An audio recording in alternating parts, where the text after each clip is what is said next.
叫做 Spigot，S-P-I-G-O-T 英文，美國田納西州2025年。呢個皮前呢，個頂呢度有個皮前要換咗啦。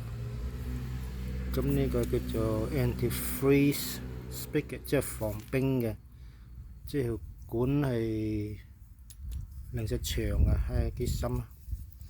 咁首先呢個皮前呢個白色嘅 Teflon tape 包好佢，即係因為呢度要封密嘅，咁就塞翻入去。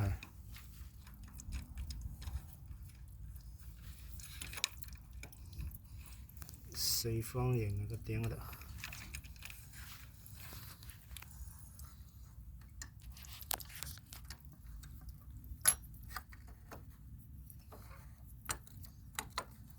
有彈力嘅。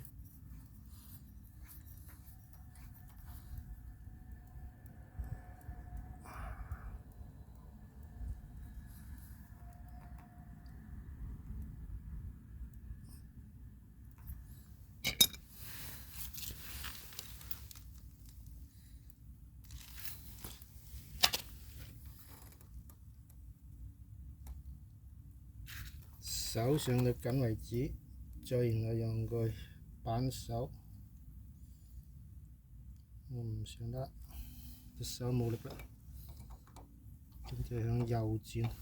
咁呢度有個四方橫形幫你嘅，咁佢未緊啦，再緊啲添。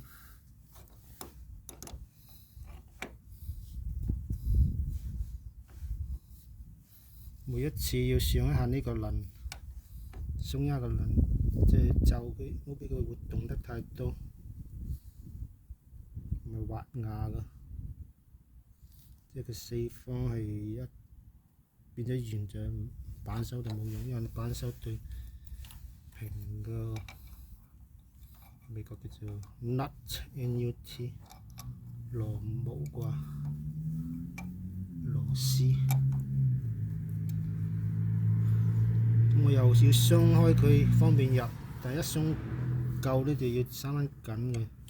咁呢個輪，咁多數就係肯定就係右轉呢就係鎖，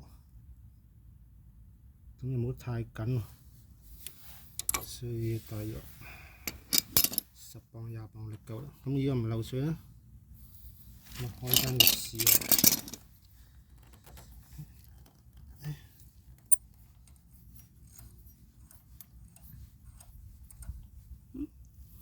冇水出。啊，咁就開掣，閂啦。